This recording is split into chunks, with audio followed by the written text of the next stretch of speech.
Kasabay ng Labor Day, pinariripaso ni Pangulong Bongbong Marcos sa mga Regional Wage Board ang minimum wage rate sa kani-kanilang reyon. Inanunsyo rin ng Pangulo ang planong pagbuo ng isang Workers Rehabilitation Center. Nasa frontline ng balitang yan si Elaine Fulencio.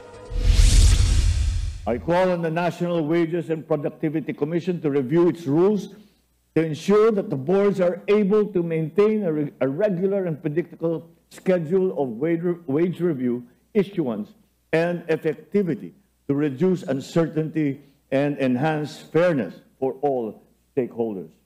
Iniutos ni Pangulong Bongbong Marcos na muling pag-aralan ng minimum na pasahod sa mga manggagawa. Sinabi niya yan sa Labor Day event sa Malacanang na may temang sa Bagong Pilipinas, manggagawang Pilipino, kabalikat at kasama sa pag-asenso. Sa ngayon, naglalaro sa 573 pesos hanggang 610 pesos ang arawang minimum wage sa Metro Manila.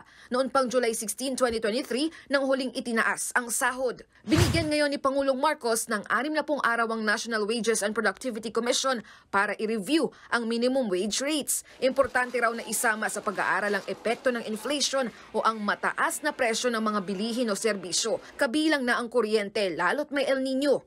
Bilang tugon dyan, inanunsyo ni PBBM ang pansamantalang pagsuspende ng Energy Regulatory Commission sa operasyon ng trading market sa wholesale electricity spot market sa tuwing magdedeklara ng red alert sa ating mga grid. Kapag ginawa yan, mapipigilan ang mabilis na pagtaas ng presyo ng kuryente. Bukod dyan, nangako rin ng tulong pinansyal ang Pangulo sa mga apektado ng El Nino, partikular na sa mga nasa sektor ng agrikultura na mas maliit ang minimum wage kumpara sa iba. Ito ay dagdag lamang sa mga programang pinapatupad ng Department of Agriculture, ang DOLE, ang DSWD.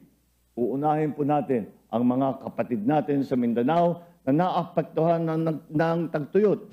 Sa usapin pa rin ng El Nino, marami ang nahi-heat stroke. Ibinida rin ni PBBM ang mas mataas na benefit packages ng PhilHealth para sa mga pasyente ng heat stroke. Aabot ito sa 8,450 pesos. Nagbabalak ding magpatayo ng rehabilitation center sa Tanay Rizal para sa mga manggagawang Pinoy na masusugatan dahil sa kanilang trabaho. Nagbabalita mula sa Frontline, Elaine Fulencio, News 5.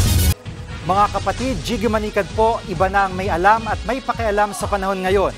Para sa konkreto, kumpleto at komprehensibong balitaan sa Frontline, mag-follow at mag-subscribe sa social media pages ng News 5.